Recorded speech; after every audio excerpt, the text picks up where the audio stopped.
निकाल रहा था। ये वक्त परिवर्तन का है। 11 साल से आम आदमी पार्टी की सरकार है। अगर भारतीय जनता पार्टी की सरकार होती, सुखचैन को टिकट दिया होता, सुखचैन जी बन गए होते या हरेंद्र जी बन गए होते या यहाँ का कोई अन्य कार्यकर्ता अगर बन गया होता तो ये सुरखपुर रोड का यो हाल होना था। एक ऐसे व्यक्तियों को हमने चुन लिया जो ना आपके बीच में रहते हैं, ना जो जनता के बीच में रहते हैं, ना समाज के बीच में रहते हैं। अगर ऐसे व्यक्तियों को चुनोगे तो फिर वही होगा। बहुत जल्द तारीखों का ऐलान हो जाएगा, कभी भी इलेक्शन हो सकते हैं।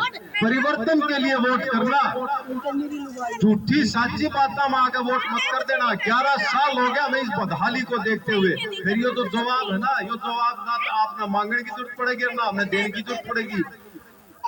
और मैं तो सीधा सीधा पार्टी के शीर्ष नेतृत्व से, हमारे दोनों भाइयों से और हमारे आदरणीय जी से भी कहना चाहूंगा, और आप अपनी बात को भी आगे ले जाना।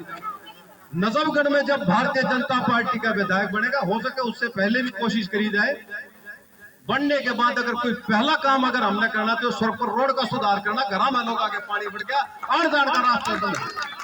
यह 40,000 की आबादी रहती है, दिल्ली हरियाणा को जोड़ता है ये रोड, और उस रोड की हालात है। दिल्ली की तस्वीर बदलने के लिए आपको इलेक्शन में जो है ना परिवर्तन करना है। आप सभी बंधुवर आए, एक से एक गणमान्य व्यक्ति है। आपको सभी को, मेरी मातृशक्ति को, मेरे बड़ों को, बुजुर्गों को, मेरे भाइयों को मैं सिर झुका के नमन करता हूं, और आप सभी का तहे दिल से बहुत बहुत धन्यवाद करता हूं। चाय पानी के नाश्ते का प्रोग्राम जी सब ले गए। वो कोरोना काल बहुत खतरनाक था ना जी। मैं यहाँ से दूध लेने के लिए निकल रहा था तो बैग ले रहे 4-5 जने इसी घर में से। मगा भाई कहाँ जा रहे हो, कोरोना का समय है यार, दुनिया तो घरों से नहीं निकलने को। भाई साहब खाने के लिए तो कुछ नहीं है, कुछ भी नहीं है खाने के लिए। मैंने सोची यो टाइम आ गया जब हमने समाज की पक्की सेवा करनी चाहिए। वो समय था, हमने समाज की सेवा के लिए आगे आए। हरेंद्र सिंगल जी की दुकान से कुछ ये खुद करते मदद, कुछ हम करते, कुछ आप लोग करते। हम उस समय पे आप लोगों के साथ खड़े हुए।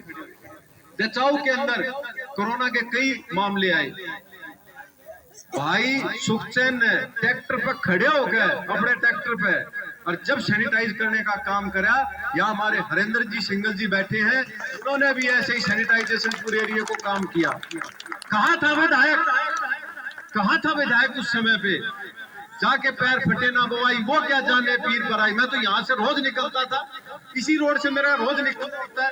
जो दुख आपको है वो मेरा अलग हो सकता है या आपका अलग हो सकता है, मतलब ही नहीं। कोरोना काल आया तो हमारे भारतीय जनता पार्टी के कार्यकर्ता लोगों की सेवा में लगे हुए थे कि किस प्रकार समाज की सेवा करी जाए। लेकिन अरविंद केजरीवाल जो दिल्ली का मुख्यमंत्री है, वो उस समय बैठ के देख रहा था कि किस प्रकार दारू की पॉलिसी बनाई जाए और इस दिल्ली को अंधकार में धकेला जाए। ये आपके सामने है, कहीं ऐसा नहीं है कि हम कोई अलग बात कर रहे हैं। दूसरी बात मैं आपको कहना चाहूंगा, मैंने बिल्कुल शुरू में कहा था, 2 ही बात कहूंगा आज। एक तो ये जो हमारा दर्द आपका दर्द एक है। दूसरी बात कहना चाह रहा था कि हमारे यहाँ जब फिल्में आती हैं तो देखने भी बहुत सारे जाते हैं। मैं भी देखने चला गया एक दिन, बाहर लेकर था पत्रकार बोला 370 धारा 370 फिल्म देख के निकले थे सुखचैन भाई। पत्रकार बोला भाई ये तुम बीजेपी वाले जब भी इलेक्शन हो, जब भी क्यों खाम खाती है या कोई फिल्म लेकर हो। तो वो सच्चाई की घटना पे आधारित फिल्म थी। आज बांग्लादेश के अंदर यहाँ मेरी मातृशक्ति बैठी है, मेरी माताएं बैठी है, मेरी बहनें बैठी है, मेरे भाई बैठे हैं, मेरे बुजुर्ग बैठे हैं। बांग्लादेश के अंदर किस प्रकार हिंदुओं को प्रताड़ित किया जा रहा है, क्या वो चीज छुपी हुई है?